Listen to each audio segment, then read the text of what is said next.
Hey, this is Amy, and I'm going to go through and talk to you about your first essay that is going to be due on October 27th, if you are in my first period Global Renaissance class, or October 28th, my fourth period Global Renaissance class. Those are block days, so just keep that in mind.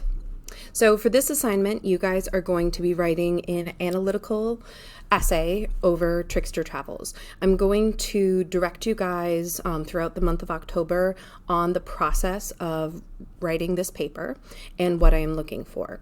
But essentially, you guys are going to address a debatable question based upon the content material that we covered in Trickster Travels.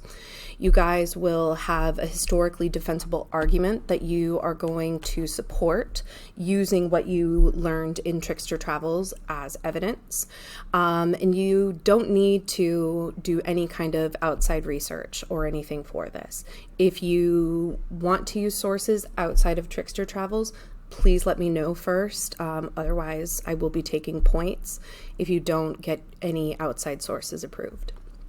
So you are permitted to go ahead and have your own essay prompt or whatever it is that you like, but I also came up with some suggested topics in case you are stumped. So the first is what can be learned from the untruths or tricks that Alwazan plays on the reader in his work. Number 2, how is the complexity of Alwazan's identity and situation reflected in his work?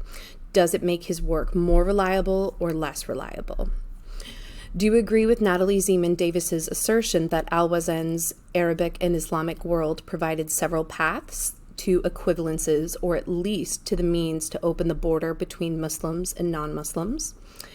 And number 4, you can also come up with something around the themes that I found in the book of convergence, inclusiveness, comparison, translation, transmission, and divergence within the text.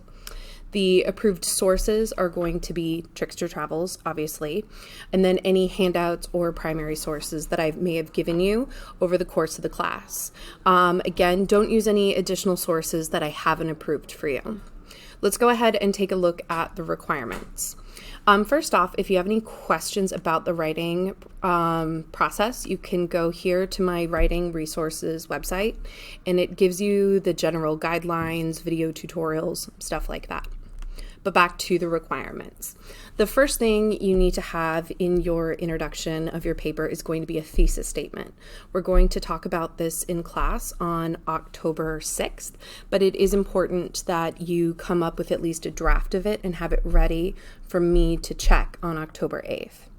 Then you'll spend the weekend working on an outline, which is due on October 11th. With this outline, you'll be going through and looking at your topic sentences and your evidence and kind of framing out for me what you think your paper is going to look like.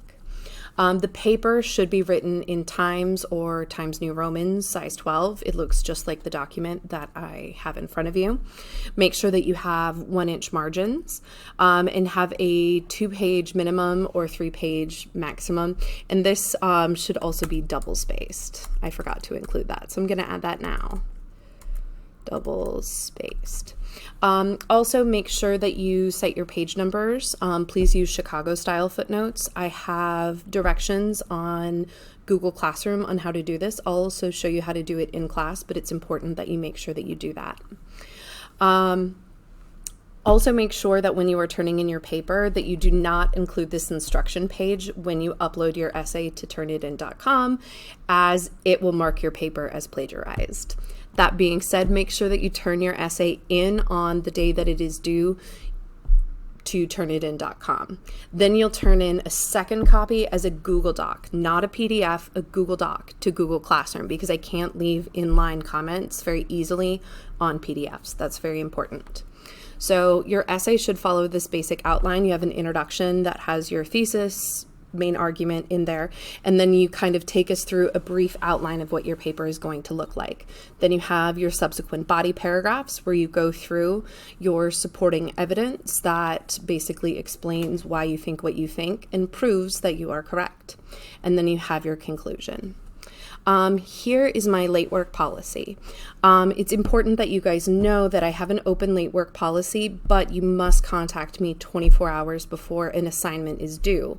If you don't contact me within this window, you will not be able to get an extension on your assignment. You'll just have to sort of like take the points that get deducted, usually about a letter grade a day.